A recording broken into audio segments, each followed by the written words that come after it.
What's going on, America? This is Kevin from Kevin's Corner. Here I am in Denver, Colorado. We're supposed to be a mile high. I don't feel like I'm high. I feel pretty sober. But anyway, nonetheless, gonna be here for a couple of days. But while I'm here, I figured I'd drop a video. Been following some of the chaos and some of the nonsense in the media. Everybody's trying to get a little interview with the lady from Detroit, the one who used bad words concerning President Donald Trump. She said she was going to impeach this MFer. Now, here's the biggest problem I have with that. How can you do your job subjectively when your whole goal, your motive, is to go after a particular person? Can you look at any information non-biasedly? Or do you come in with the predisposition to go after this person? Your mission is a predisposition. Now, here's what kills me.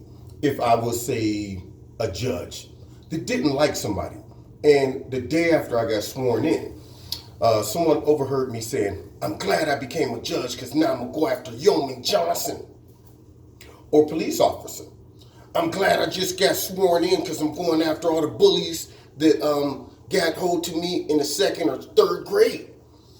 I don't think that I could do my job properly. And that's what this lady is doing. She came in and she revealed her motive as if no cameras were on her. Nobody was going to call her to the carpet. Now, Nancy must have gave her a call and said, "Listen, you need to be on the run. You need to lay low." Because now everybody wants to stick a mic in her face and she doesn't want to talk. So you can see already the mind frame of some of these Democrats that have now come into office. But hey, like I said, can't blame them. People voted for them. But the problem is when you have such a powerful position and you get hired and you vocalize a motive before you even get on the job, how can you effectively do your job? How can you go into a meeting without some type of motive or bias? You can't. And it's going to be real interesting to see what type of councils she gets put on, what type of, committees she be a part of. Because if they put her on anything that is relating to impeaching the president, looking at any of the information, she's not going to be able to do that job effectively. Now, on to other news. What is it? Alexandria Cortez, that's her name. What is she doing, y'all? Why is she trying to take everybody's money? She's talking about 60, 70% increase in tax on the rich. And apparently she don't know enough about economics.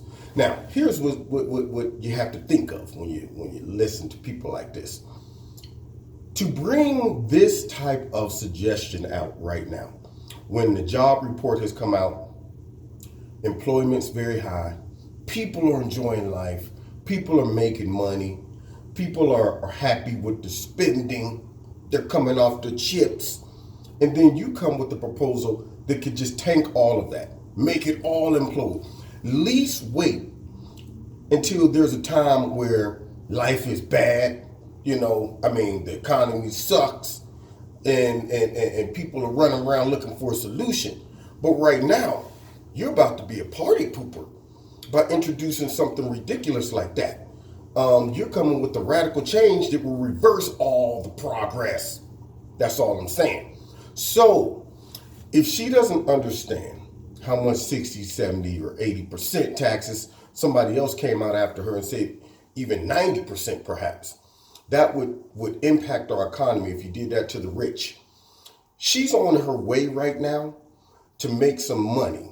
See, even if she goes out of office next year or whenever, she's a little prima donna. She'll be able to write a book. She might even be a host on a television show. They might bring her on as an anchor woman, where her salary, even though it's pretty high now, would just skyrocket. She might be in that bracket of $10 million. I would love to see her give up 60, 70% of that $10 million. Matter of fact, why don't she just start getting ready for it now with her 100 and maybe 78, somewhere in the upper $100,000 salary? Why don't she start coming off of 70% of that right now? Go home with 34,000 maybe, for a year. Yeah, she could get ready, start stretching. You know, you don't want to implement something on everybody else that you're not willing to come off yourself. But apparently she's not thinking for the future, because talking reckless like that, I don't know who voted her in, these New Yorkers, but when it comes down to the next 2 or 3 years, if she keeps talking reckless like that, they're going to vote her out. And then she'll probably go into TV and books and tours and stuff where she's going to be making some big chips. And I want to see at that point her start coming off of that 70% that she's recommending right now that everybody else that's rich should come off of. Guess she don't have any aspirations of becoming very wealthy. I don't know. I do. Maybe one day. Who knows? But I sure enough don't want to open up a paycheck and see 70% of my chips missing. So somebody please get that message to Cortez, okay? She needs to start thinking about the future, because she's talking reckless right now. Anyway, I hope you guys are having a great week, and you'll probably be hearing more from me. I don't know if I'm going to be able to go live on Wednesday. I'm not sure, to be honest with you. We're going to be flying back during my normal live broadcast. So we'll see. We'll see. Just keep an eye out. But in the meanwhile, please find me on Facebook, find me on Twitter, find me on Wednesday nights, 7:30 normally, live. I go on radio live broadcast. The link is in the bottom. Also live on YouTube. Don't forget to hit like, share, subscribe, and the notification button. And then finally, check out Extreme Tees. They're my sponsor. The link is in the bottom.